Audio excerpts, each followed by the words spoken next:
Estamos de volta com o programa Ação Nacional e eu estou falando aqui com o Dr. Fernando Corques sobre câncer de bexiga. Bom, doutor, eu deixei uma pergunta no bloco anterior sobre a questão desse período do tratamento, né? Ok, descobri, fomos lá, retiramos o câncer, o senhor mesmo comentou que ele pode retornar em outras células da própria parede da bexiga, né? E qual é o período que eu tenho que ficar fazendo uma vistoria, se assim eu posso dizer, né?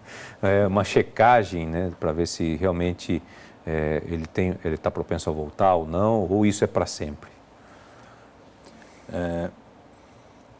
Algum tipo de acompanhamento ele vai precisar ser feito para sempre. Isso vem até no contexto do que a gente conversou, né?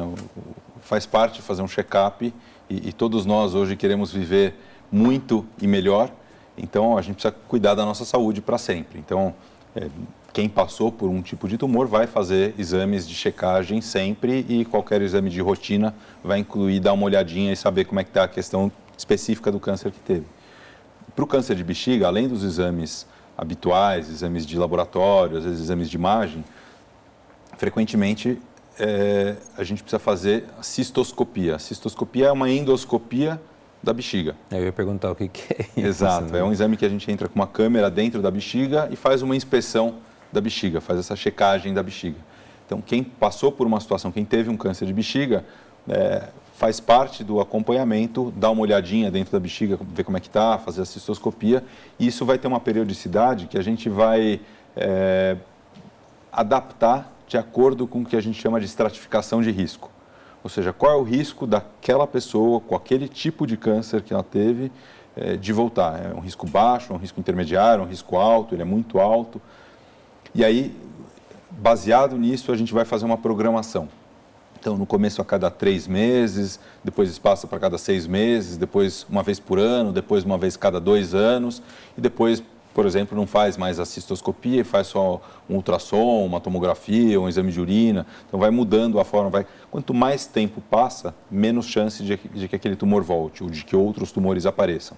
Então, a gente tende a ir abrandando esse segmento, esses exames de acompanhamento, com o passar do tempo, dos meses e dos anos. Então, mas no geral, um acompanhamento desse leva anos. Ele leva anos. Fazendo essa cistoscopia. Exato. Exato. Ele precisa, pelo menos por 5 anos, e, de novo, com uma periodicidade primeiro menor e depois uma vez por ano, mas pelo menos por 5 anos e algumas vezes mais do que isso, esse segmento precisa ser feito mais de perto. É interessante isso, doutor. Isso é muito importante, né, para as pessoas poderem entender que esse processo ele é um pouco demorado, mas é necessário, né, para a própria saúde da pessoa, né? Com certeza. Bom, em meio a essa pandemia, e se contrai o Covid e está tratando do câncer de bexiga, quais seriam os riscos aí? Como é que fica? Interrompe esse tratamento? Como é que vai fazer com essa situação? Nessa discussão toda, na politização, inclusive, que a gente teve do Covid, uma das coisas que surgiu é o BCG, e tem se pesquisado o BCG, que a gente usa para câncer de bexiga, como um possível fator protetor do Covid. Isso é uma coisa muito incipiente, ainda sendo pesquisada, mas... A BCG é protetor? A BCG, isso surgiu porque alguns dos países que, por exemplo, o Japão, que não tiveram tantos casos de Covid, as pessoas são vacinadas para tuberculose com BCG, toda a população é vacinada, logo que nasce ou nos primeiros, como acontece no Brasil. Em outros países, como por exemplo nos Estados Unidos, isso não acontece. Então a vacinação para tuberculose ela não é rotineira. Então a teoria veio, poxa, se alguns países que usam BCG têm menos pessoas com Covid, ou têm casos menos graves de Covid, será que tem alguma relação? Isso é uma teoria, uma coisa, tem muitos outros fatores, a gente não consegue atribuir e possivelmente a gente vai ter uma vacina para o Covid antes de ter essa resposta do ponto de vista científico. Então isso, não sei se é uma coisa que a gente vai ter algum benefício prático ou vai chegar a alguma resposta científica. Mas primeiro tem essa teoria de que talvez quem tem câncer de bexiga tem um fator a mais ali de proteção que passou, que é a história do BCG, para diminuir os riscos do Covid. Mesmo sendo aplicada dentro da bexiga? Mesmo sendo aplicada dentro da bexiga. De novo, isso são teorias, não são comprovações. Não é comprovações, né? Vamos lá. Mas, além disso, a gente pondera, e nesses últimos meses de pandemia, os nossos pacientes com câncer, especificamente os casos de câncer urológico, a gente tenta avaliar qual é a gravidade daquele câncer versus o risco do Covid. Para o câncer de bexiga, que é uma doença que tem um crescimento, em geral, muito rápido e um comportamento mais agressivo, a gente sempre coloca o tratamento do câncer antes da preocupação com o Covid. Claro que se alguém contraiu o Covid, está doente de Covid, faz uma pausa no tratamento, deixa se recuperar para depois retomar.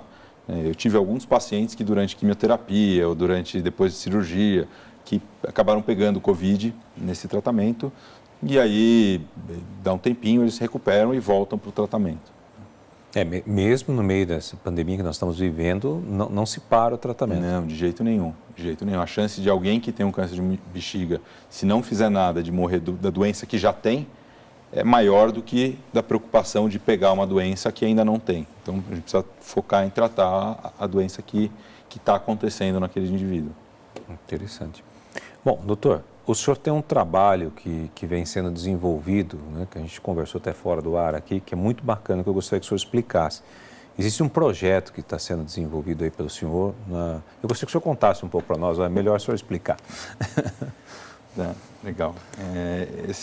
Então, a gente são 2 projetos que caminham meio que juntos. O nosso primeiro programa que a gente criou foi na região do ABC Paulista, do Grande ABC.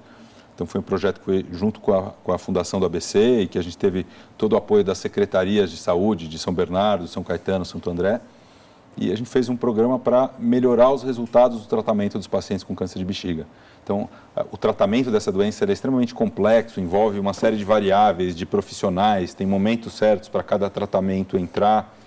E às vezes, isso na rede pública tem uma complexidade que, às vezes, torna inviável o tratamento. Então, se o paciente precisa fazer uma quimioterapia no momento certo para depois fazer uma cirurgia dali a algumas semanas, só que a fila para passar com o médico é de 6, 8 meses, o tratamento fica inviável. Então, a gente criou um projeto na região do ABC para organizar. Na verdade, a gente criou um QG do câncer de bexiga. Então, é uma central onde esses pacientes vêm e a gente ajuda esses pacientes a organizarem o tratamento dessa doença. E com isso, a gente conseguiu reduzir a mortalidade lá na região. É uma mortalidade que acontecia no decorrer do tratamento, que era quase de 40%, e hoje a gente já baixou isso para 3%. Então, a gente teve um resultado bastante satisfatório, né? Nossa meta é chegar em 0, é ninguém morrer durante o tratamento, mas de 40% para 3% já foi um ganho bastante grande. Sem dúvida. Com 37% de redução? Na verdade, foi de 37, uns quebrados, para 3%. Então, foi 34% de redução. E nós tivemos todo o apoio da Fundação, do Dr. Davi Wippe, que coordena lá, e isso acabou sendo levado também para o Estado. Esse programa lá é um programa CABEM, de câncer de bexiga músculo-invasivo, e na verdade acabou chamando CABEM Mais Vidas. Então, que legal, tem, bacana. Inclusive o site na internet, se alguém quiser mais informações, CABEM Mais Vidas. CABEM Mais Vidas. E daí do CABEM Mais Vidas surgiu o RECABEM, que é a Rede Paulista de Câncer de Bexiga.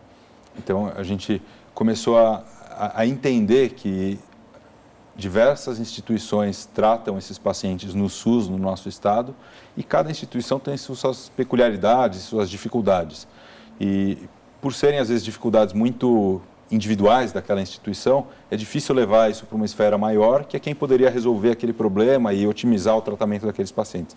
Então, a ideia é criar um caminho, um canal facilitador para todas as instituições que tratam desses pacientes e isso favorecer a formação de políticas públicas e a gente estar mais junto dos nossos governantes para que, no final das contas, os nossos pacientes tenham um tratamento adequado, um tratamento que a gente tem ótimas instituições no nosso SUS que podem oferecer esse tratamento, mas precisam de uma organização que às vezes é complexa. Então, esse outro projeto, né, essa esfera estadual do nosso projeto... Envolve custeio de tudo, né? Exato. E precisa entender desse processo, quais são as necessidades. Na verdade, acaba envolvendo até a economia. O nosso programa lá na região do ABC, o que aconteceu é que os pacientes ficavam internados em situações em que, por exemplo, a bexiga precisa ser removida. Eles ficavam, em média, 2 semanas internados no hospital.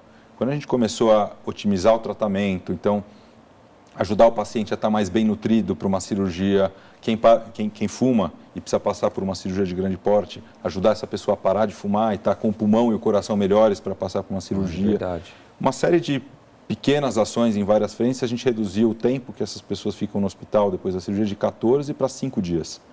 Então, isso acaba reduzindo o custo também para toda a máquina pública. Né?